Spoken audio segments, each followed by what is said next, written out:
kamu ambil satu biskuit.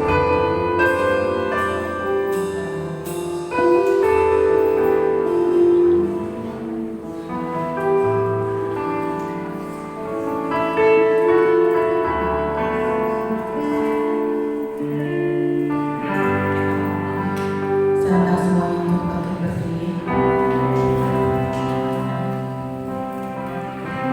Akan pujian.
Terima kasih untuk segala perlindungan dan pemeliharaan Bapa di surga. Terpujilah nama Tuhan. Kami ada pada saat ini Tuhan, bukan karena gagah dan kuat kami Bapa, namun semua karena kasih-Mu, semua karena anugerah-Mu dalam hidup kami. Terima kasih Bapa yang baik. Kami menyerahkan ibadah kami pada pagi hari ini Tuhan. Seberapa kami yang ada pada saat ini Tuhan, Kau melihat setiap kami ya Tuhan. Untuk kami ya Tuhan Yesus, benar-benar kami bersyukur. Benar-benar ya Tuhan, kami perlu Kau dalam hidup kami Tuhan. Terpujilah nama-Mu dan berapa Roh Kudus-Mu ada bersama-sama dengan kami semua, dengan jemaat-Mu ya Tuhan, dengan para pelayan-pelayan Bapa, terlebih lagi dengan hamba-Mu yang menanggung firman Tuhan Yesus. Di dalam nama Tuhan Yesus Kristus, kami menyerahkan ibadah kami pada pagi hari ini, dari awal, pertengahan sampai pada akhir. Terima kasih Bapa, haleluya, amin.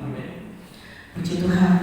Ya, mungkin kita semalam masih ada yang belum mengucapkan selamat hari Natal ya. Kebetulan hari ini kita memasuki tahun yang baru. Kita akan mengucap selamat hari Natal dan tahun baru. Kita boleh bersuka-cita pada hari ini. Amin.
Mari masuk gerbangnya.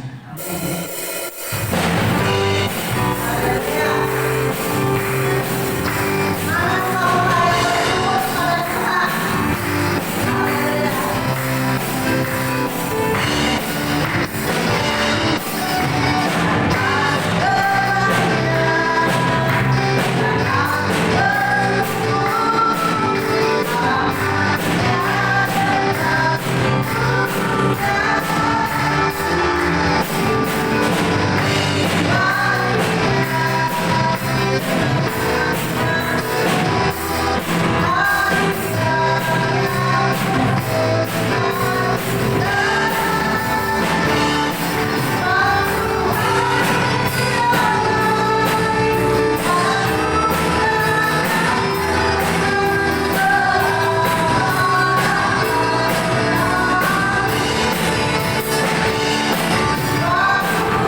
Terima kasih buat hari yang baru, buat kesempatan yang baru yang Tuhan percayakan bagi kami.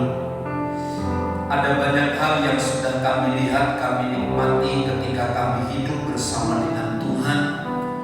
Karenanya pengalaman-pengalaman masa lalu kami bersama dengan Tuhan menghantar kami pula untuk masuk di hari dan tahun yang baru bersama dengan Tuhan. Sebab kami selalu percaya bersama dengan Tuhan kami akan melakukan perkara-perkara yang besar. Karenanya kami akan mengawali hari yang baru dengan kami mendedikasikan diri dalam ibadah dan mendengar firman Allah. Karena kami percaya bahwa Tuhan yang akan menyertai dan selalu memberikan kemenangan bagi kami. Karenanya urapan dari Allah yang Maha Tinggi ada di tengah-tengah kami, dan pakailah hamba-Mu untuk menyampaikan isi hati Tuhan. Karenanya kami bersama diteguhkan dan dikuatkan. Di dalam dan demi nama Tuhan Yesus kami berdoa. Amin. Dipersilakan duduk Bapak Ibu Saudara sekalian. Salam. Baik. Untuk menjalani hari-hari yang baru, sekali lagi kita butuh kekuatan yang ekstra yang datang dari Tuhan. Sebab bagaimanapun Bapak Ibu Saudara, kita tidak bisa berjalan dengan kekuatan kita sendiri tanpa melibatkan Tuhan.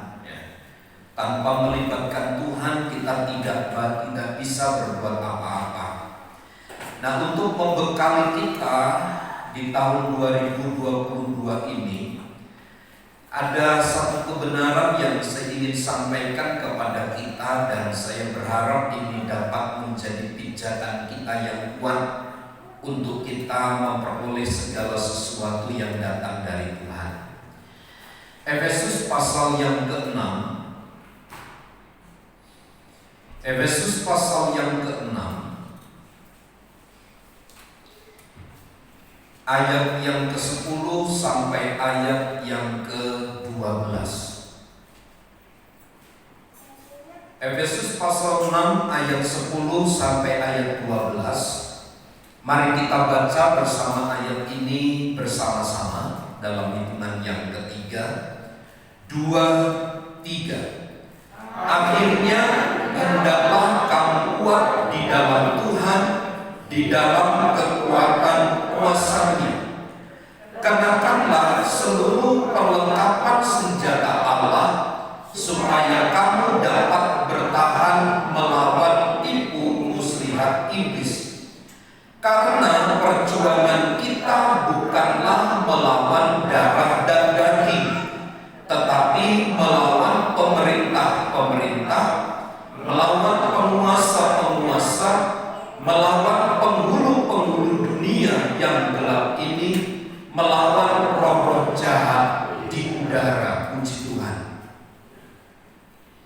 Alkitab menjelaskan, memaparkan kepada kita beberapa musuh yang nyata ada di hadapan kita.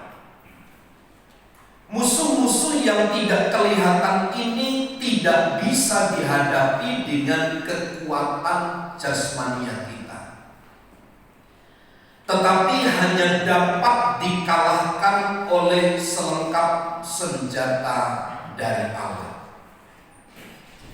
Kalau saya mencermati bahwa perjalanan hidup kita di dalam dunia itu tidak akan pernah berakhir, semuanya selalu baru. Ini adalah tanggal 1 di bulan Januari tahun 2022. Kita telah mengakhiri tahun 2021 dengan baik. Tetapi 1 Januari ini bukanlah akhir dari perjuangan hidup kita, tetapi merupakan langkah awal bagi kita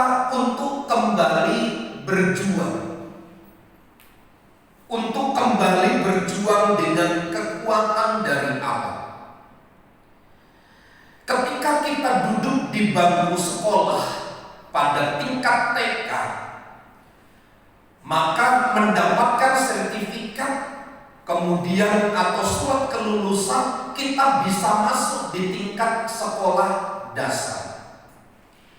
Perubahan dari TK ke sekolah dasar ini bukan akhir dari segalanya, tetapi awal dari sebuah kehidupan yang baru. Belajar pelajaran yang baru. Kalau di TK hanya pengenalan-pengenalan, di TK itu hanya kelasnya bermain. Pernah satu kali saya masuk TK dulu waktu kecil, saya masih ingat begini. Kami hanya bermain isinya. Tapi pada waktu masuk SD, kita belajar banyak hal. Ada peningkatan perubahan cara berpikir, kemudian juga tingkat kesukarannya semakin tinggi levelnya. Tapi kalau sekarang anak-anak TK sudah dikasih pelajaran bahasa Inggris, matematik, harus bisa baca dan seterusnya. Saya ingat saya bisa baca itu waktu kelas 5 SD. Sangat lamban gitu. Kalau gurunya bilang kamu baca, saya seolah-olah pandai gitu, padahal nggak bisa baca. Tapi saya ingin sampaikan begini, semakin tinggi, semakin besar persoalannya, kesulitannya, tantangannya. Lulus SD, kemudian masuk tingkat yang lebih tinggi, sekolah menengah pertama. Ini juga mengalami sebuah perubahan. Nah, akhir jenjang dari sekolah dasar masuk ke SMP itu bukan selesai, tetapi masuk ke dalam area dan suasana yang baru. Ada pelajaran-pelajaran yang baru dan seterusnya. Kemudian setelah sekolah menengah pertama, kita masuk pada jenjang yang lebih tinggi, sekolah menengah atas SMA. Dan ketika kita masuk jenjang itu bukan berarti selesai sudah, tidak. Tapi kita terus mengikuti area pimpinan tuntunan yang baru di dalam sekolah itu. Setelah lulus SMA pun kuliah, bekerja dan seterusnya, itu bukan penyelesaian sebenarnya, tetapi itu merupakan baru langkah pertama seseorang menghadapi segala sesuatu. 2021 kita telah tinggalkan. Bukan berarti kita telah bebas, bukan berarti kita senang-senang sekarang tinggal menikmati hasil jerih-lelah, tidak. Selama kita masih bernafas di dalam dunia itu, kita masih harus terus berjuang sedemikian rupa. Karenanya, pada titik tertentu itu bukanlah sebenarnya penyelesaian dari kehidupan ini, tetapi hanya garis baru, langkah baru untuk kita memasuki suasana yang baru. Tantangannya lebih baru dan tantangannya tentu lebih besar. Kesulitannya dari tahun yang lalu akan lebih besar.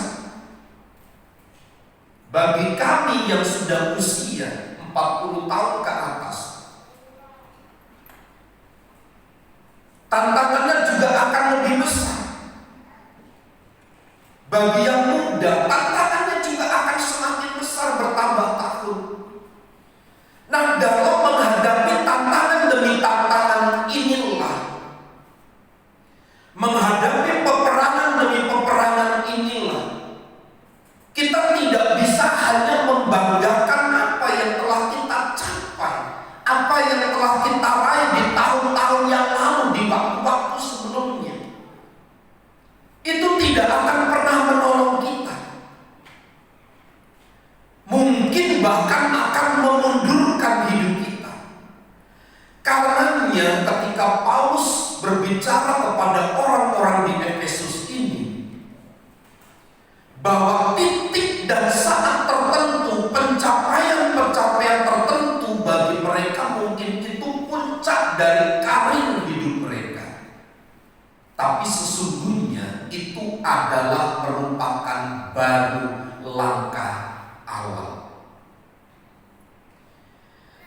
Nah, musuh yang telah terdeteksi di dalam ayat 12 itu cukup menakutkan.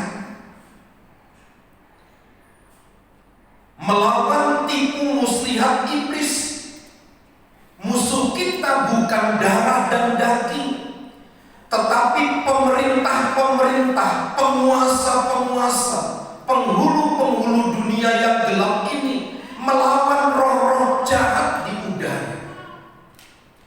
Kalau musuh kelihatan, itu mudah. Kita tahu mungkin strateginya, kita mungkin tahu siasat yang dipakai, karena di dalam dunia ini tidak ada yang baru. Semua serba pengulangannya. Kata kita pengkhotbah, segala sesuatu itu tidak ada yang baru. Semuanya berputar sedemikian rupa.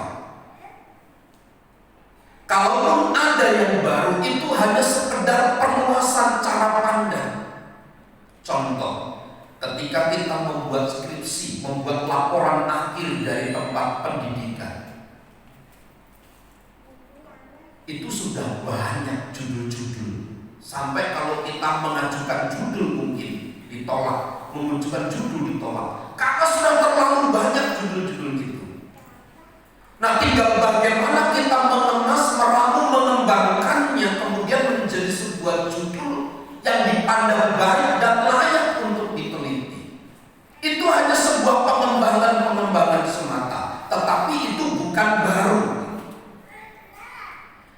Nah, Bapak Ibu Saudara, nasihat Paulus kepada orang Efesus di dalam menghadapi segala sesuatu, awal dari segala sesuatu itu, kata Paulus, kenakanlah, dalam ayat 11 itu, kenakanlah seluruh perlengkapan senjata Allah. Maksud pernyataan kenakanlah seluruh perlengkapan senjata Allah supaya kamu dapat bertahan, itu maksudnya adalah perlengkapan senjata Allah itu merupakan kebutuhan utama untuk sebuah tindakan yang kemudian menjadi alat penentu.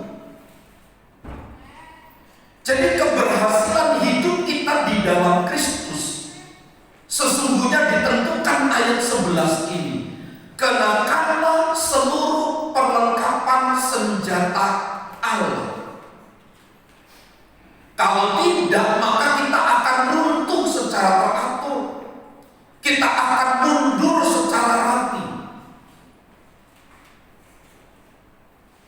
Sebuah kebutuhan yang mutlak.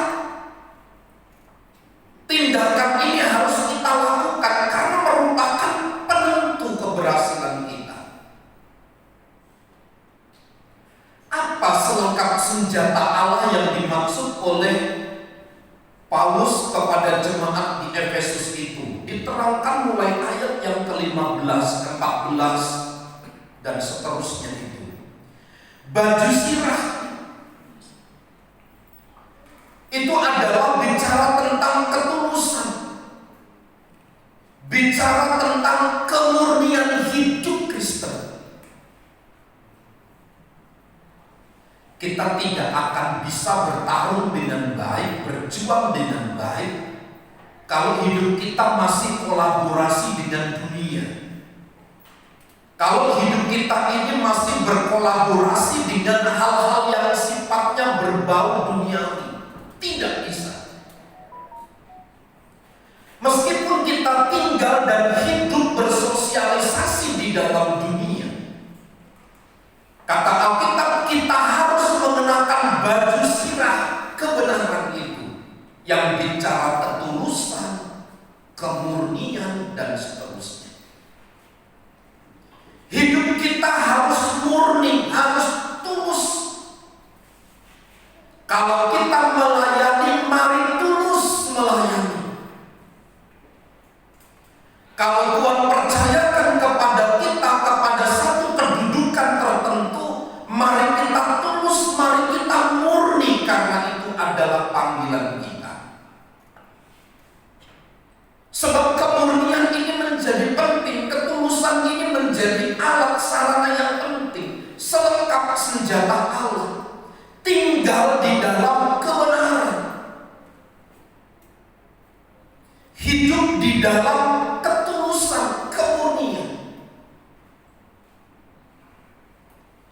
Mari kita adakan pembedaan, Bapak Ibu Saudara yang terkasih dalam Tuhan, antara hidup berkolaborasi dengan dunia dengan hidup murni, tulus. Saya percaya pasti ada pembedaan, dan itu nanti dapat kita lihat akhir hidup kita, grafiknya seperti apa. Kalau biasanya grafik kita akhir tahun 2022 nanti sebagai acuan grafik turun naiknya kehidupan kita. Tetapi saya percaya kalau kita mengenakan baju sirah kebenaran, bicara tentang ketulusan, kemurnian itu, maka sesungguhnya kita akan melihat grafik hidup kita, level kita semakin tinggi dari hari-hari yang lalu. Sebab tidak ada senjata yang dapat mengalahkan iblis, tipu muslihat iblis. Pemerintah-pemerintah, penguasa-penguasa di udara, selain kita membentengi diri kita dengan ketulusan dan kemurnian, selain kita membentengi diri kita dengan kebenaran firman Allah,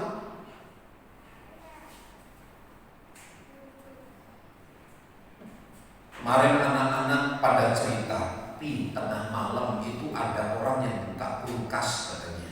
Ada yang buka pintu, duduk-duduk, lalu bertiga itu kan tidur bareng mereka. Yosi, Yolan, Yosi. Kohen. Mereka tidur bertiga.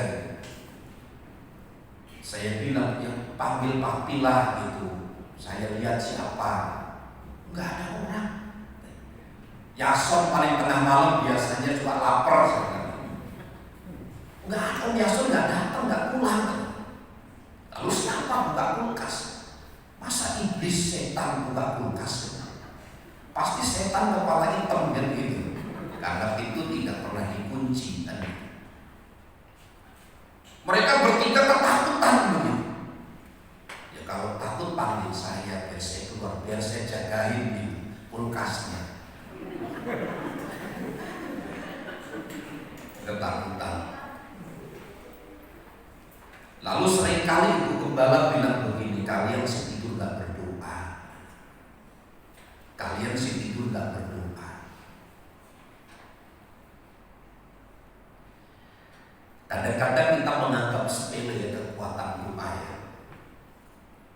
Kalau kita sudah capek, plus kita tidur tanpa minta penjagaan pimpinan lawatan Tuhan sepanjang malam itu. Mudah menyepelekan hal-hal yang kecil, padahal itu sesuatu yang esensi. Ini yang dapat menolong kita. Gunakan, kenakan selengkap senjata Allah, karena itu merupakan kebutuhan untuk menentukan segala sesuatu. Yang menentukan hidup kita kemudian itu bukan dunia.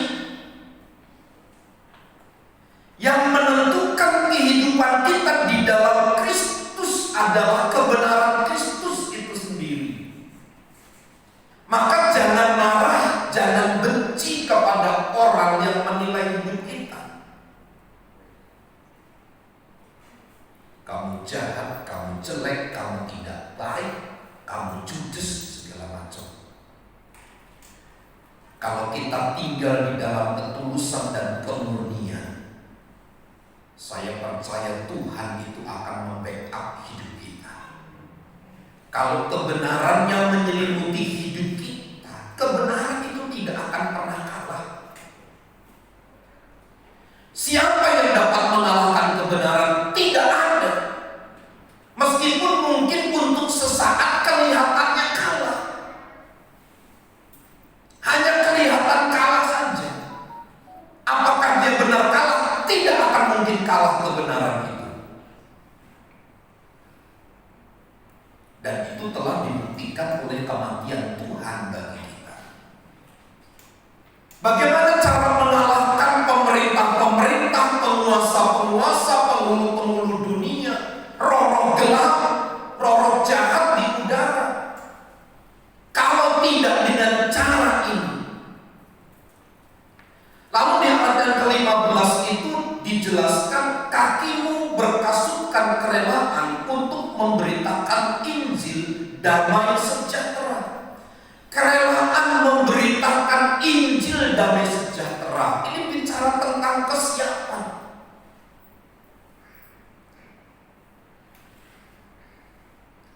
Biasanya hal buruk itu terjadi karena memang kita tidak punya persiapan yang baik.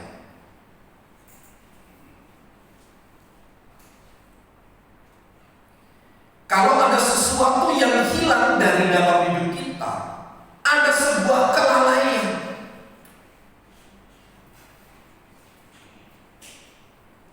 Kita lebih cenderung pada akhirnya berkata begini, ya sudahlah gitu. Kalau semuanya sudah tidak ada, padahal itu sesungguhnya adalah karena kita tidak siap. Bagaimana mungkin kita akan maju berperang sementara kita tidak memiliki senjata? Adapun senjata kita tidak bisa mempergunakannya. Ini kan sesuatu yang fatal. Maka ketika Paulus sampaikan memberitakan Injil damai sejahtera, bicara tentang kesiapan. Kita telah membentengi diri dengan baik. Lalu dalam ayat yang ke-16,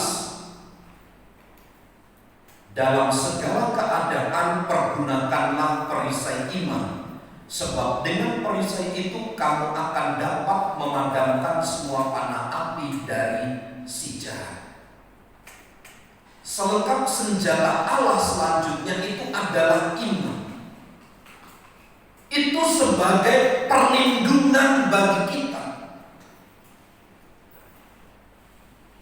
Kalau orang tidak punya pegangan, maka mudah akan diombang-ambingkan. Sangat gampang akan dibawa ke area tertentu. Sekarang ini kan konsep abu-abu, teologi abu-abu itu semakin besar. Kita tidak bisa membedakan mana yang benar dan mana yang salah. Mana yang baik, mana yang buruk, kita seolah-olah sama ratakan.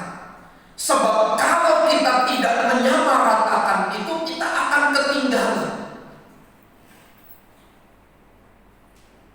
Saya katakan begini, kebenaran yang kebenaran tidak bisa diubah dengan cara bagaimanapun.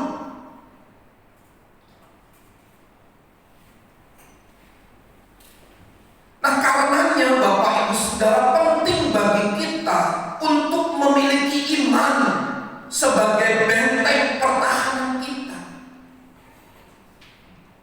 Sehingga kalau ada sesuatu yang masuk, tertangkal dulu. Mengapa virus corona ini kita harus divaksin? Ada yang belum divaksin? Mungkin anak-anak ya, yang umur 6 tahun sampai 12 itu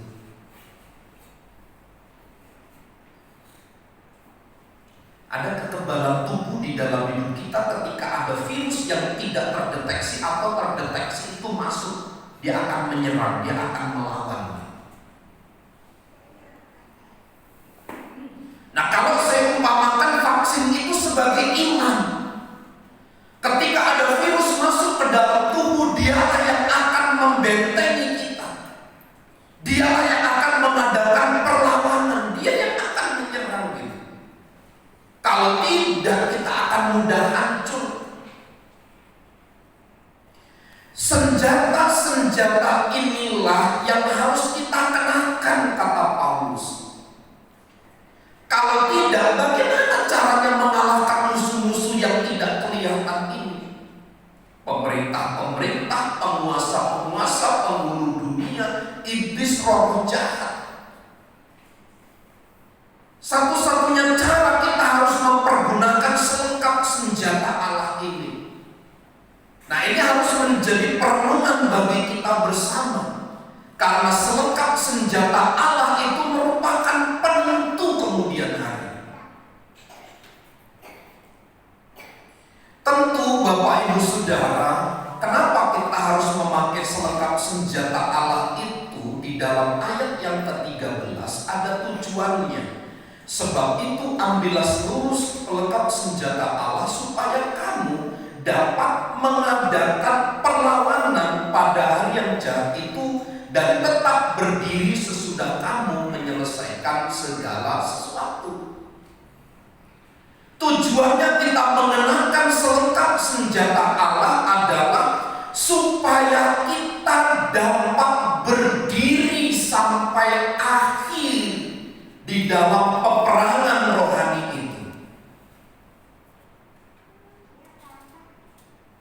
Supaya kita tetap bisa bertahan berdiri kokoh sampai akhir di dalam perjuangan-perjuangan kita. Kita tidak bisa berjuang sendiri dengan kekuatan kita. Senjata kita yang datang dari Allah inilah yang akan terus menyertai kita sampai selesainya, sehingga kita disebut menjadi umat-umat pemenang. Kenakan ketulusan, kemurnian, kerelaan, bicara tentang kesiapan, gunakan iman. Senjata inilah yang dapat mematahkan sampai kita selesai pada akhirnya. Sebab kalau tidak, mudah saja kita akan rontok.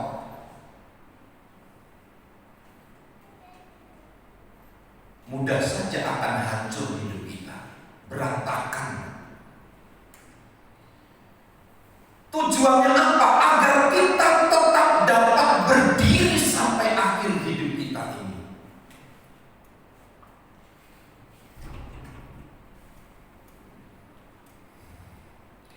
Kemudian dalam ayat 18 dan 19, dalam segala doa dan permohonan, berdoalah setiap waktu di dalam roh dan berjaga-jagalah di dalam doamu itu dengan permohonan yang tak putus-putusnya untuk segala orang kudus, juga untuk aku, supaya kepadaku, jika aku membuka mulutku, dikaruniakan perkataan yang benar, agar dengan keberanian aku memberitakan rahasia Injil. Doa kita harus tetap konsisten. Kita harus tetap berdoa secara konsisten. Kalau dengar berita doa yang dijawab, itu rasanya menyenangkan, rasanya melegakan, rasanya perjuangan yang lama itu, berdoa bertahun-tahun itu, segala keletihan, kelelahan dalam berjuang berdoa itu akan sirna ketika mendengar berita tentang sukacita. Kapan? Saat kita harus tetap berdoa. Doa itu kan mudah ya. Doa itu mudah ya. Tapi karena itu mudah, karena itu sederhana, maka mudah kita lupakan. Tapi saya berharap salah satu pergumulan hidup kita yang harus kita gaungkan, naikkan kepada Tuhan adalah doa-doa kita. Itu sebabnya gereja identik dengan doa. Kalau gereja tidak identik dengan doa, maka sesungguhnya gereja itu sedang mengakhiri dirinya sendiri. Demikian tubuh kita tanpa doa, sebenarnya kita secara perlahan sedang membiarkan untuk mati tenggelam sendiri. Karena doa itu adalah jalinan relasi antara kita dengan Tuhan, adalah hubungan kita dengan Tuhan. Mungkin banyak orang berkata, saya tidak pernah berdoa kemana-mana. Oke, tidak masalah. Dengan berbagai macam alasan, kemana-mana saya tidak pernah berdoa, ke luar negeri saya tidak pernah berdoa. Boleh. Dengan berbagai macam alasan yang disampaikan. Tetapi salah satu ciri umat Allah seharusnya ada jalinan relasi yang terbuka antara dirinya dengan Allah, paling tidak melalui doa-doanya kepada Tuhan. Nah, bagian-bagian ini menjadi penting untuk tetap kita pertahankan. Sesuatu yang baik harus tetap kita pertahankan. Karena apa? Sekali lagi, itu adalah penentu. Selengkap senjata Allah itu penentu segala sesuatu. Keberhasilan kita untuk tetap berdiri kokoh sampai kepada selesainya adalah karena kita mengenakan perlengkapan senjata Allah. Karena itu adalah kebutuhan yang menentukan sifatnya. Kalau saya istilahkan begini, orang itu akan mendapat piala kalau dia telah menyelesaikan garis finish atau garis akhir. Itu penentunya.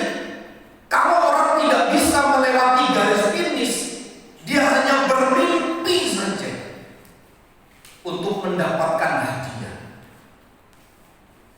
Kalau saya ibaratkan sebuah perjalanan hidup kita,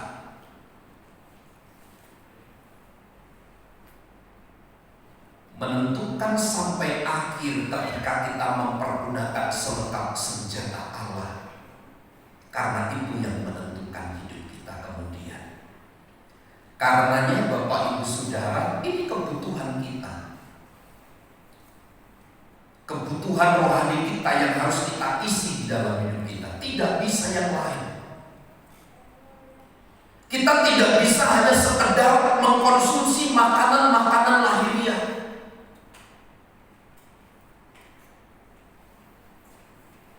Usia 40 tahun ke atas makan itu harus hati-hati. Makan ayam kebanyakan juga urinnya itu buat asam urat. Daun-daunan hijau juga tidak boleh. Yang boleh paling aman terong. Kacang-kacangan nggak boleh. Oyong itu masih boleh. Sehingga kalau saya belanja hanya terong, oyong. Jadi kasihan anak-anak itu menyamakan makanan orang tua seperti kami. Tangan udah sakit makan apa-apa.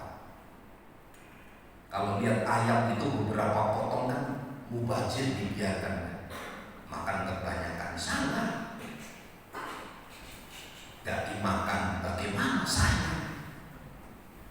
Kacang-kacangan kan paling hobi, tempe, tahu segala macam itu kan. Kalau orang kita kan enak. Nah sekarang usia 40 itu udah, mohon maaf saja, harusnya tidak boleh dimakan. Semua serba terbatas. Ya untuk bertahan ya makan makanan yang memang sesuai yang ketentuannya. supaya bertahan sampai akhir. Sekali lagi, kita tidak boleh konsumsi segala macam, termasuk kebutuhan rohani kita. Ketulusan, kemurnian, kerelaan bicara tentang kesiapan dan iman itu adalah senjata kebutuhan utama kita. Jangan ditambah yang lain-lain, cukup menu ini saja. Untuk apa? Supaya kita bertahan sampai selesainya. Saya percaya nanti saya berdiri di tempat ini pada 1 Januari 2023. Saya dapati Bapak Ibu Saudara juga masih tetap ada di tempat ini. Amin. Coba lihat samping kanan kirinya. Saya berharap 1 Januari 2023 wajah yang sama masih tersenyum melihat hari ini. Saya berharap 1 Januari 2023 menoleh ke kanan, oh masih, istriku masih sama, gitu. Jangan yang dipandang orang lain, yang dipandang istrinya. Bukan ini mandang Pak Kalintinya, sebaliknya. Tetap setia sampai akhir, gunakan selengkap senjata Allah. Tuhan memberkati. Mari kita berdoa. Allahku, Engkau yang mengajar kami tentang kehidupan yang baik di dalam kebenaran-kebenaran firman-Mu. Sebagaimana Rasul Paulus menyampaikan berita kesukaan kepada jemaat di Efesus, karena segala sesuatu adalah baru permulaan yang mereka alami. Pun demikian dalam konsep hidup kami di dalam Kristus, segala sesuatu baru kami mulai. Dan hari ini kami mulai sesuatu yang baru. Karenanya perlengkapan senjata Allah biarlah kami kenakan di dalam hidup kami. Kami kenakan hidup ketulusan, kemurnian di dalam kebenaran firman Allah. Kami memiliki kesiapan di dalam Injil Kristus. Kami memiliki benteng, yaitu iman kami di dalam Engkau. Dan terus kami menaikkan doa secara konsisten di dalam hidup kami. Bangunlah terus Tuhan hidup peradaban rohani kami, sehingga kami tetap bertahan sampai akhirnya. Jikalau mungkin ada kesulitan, ada tantangan yang berat, itu adalah satu konfirmasi dari Tuhan bahwa kami akan tetap berdiri sampai kepada akhirnya. Karenanya berkati sidang jemaat Tuhan, berkati setiap kami yang mendengar firman dan menerimanya dengan bersukacita. Di dalam nama Tuhan Yesus kami berdoa. Amin. Puji Tuhan, terima kasih pada pembenaran. Biarlah firman Tuhan lebih lagi mendewasakan diri yang percaya. Saya sedang bertugas untuk persembahan.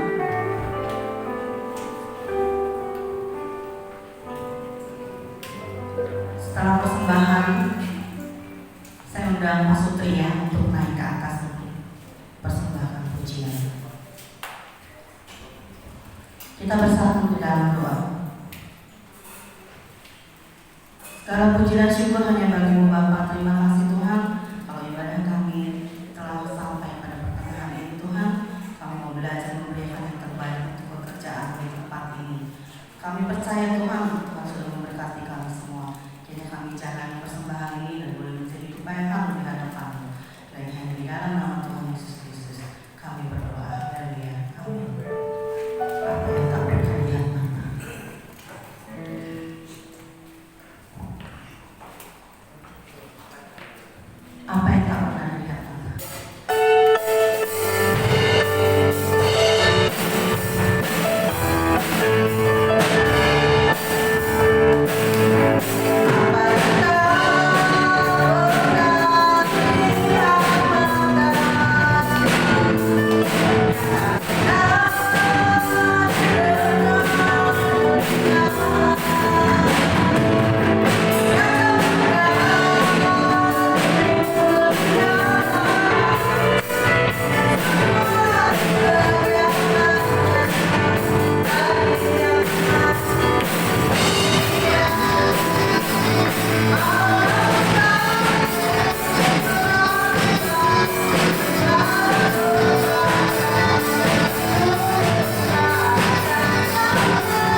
Saya mengundang jemaat Tuhan, mari bersama kita berdiri. Kita akan akhiri ibadah kita di dalam doa. Diberkatilah seluruh umat-Mu yang hadir pagi hari ini Tuhan. Kasih karunia dan damai sejahtera Allah dilimpahkan bagi kami.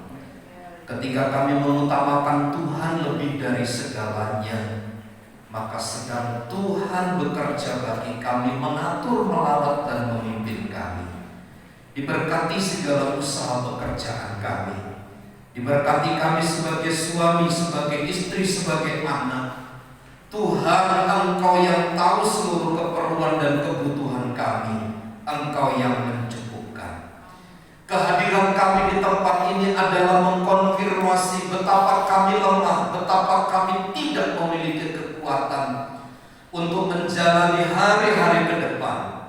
Tapi bersama dengan Tuhan kami akan melakukan perkara-perkara yang besar.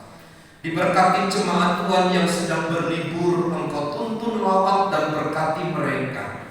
Jemaat Tuhan yang sakit, Tuhan sembuhkan dalam nama Yesus. Kami berdoa bagi Ibu Martin, bagian-bagian tubuh yang mengalami sakit. Kami berdoa dari tempat ini Tuhan, jamah dalam nama Yesus. Darah anak domba Allah mengalir atas hidupnya. Engkau memulihkan dengan sempurna dalam nama Yesus. Kami minta kehidupan yang baik di dalam Tuhan dinyatakan. Berkati seluruh sidang jemaat-Mu, bangsa dan negara kami serahkan kepada Tuhan. Berkati aktivitas kami sepanjang hari ini dan hari-hari esok. Tuhan yang memberkati.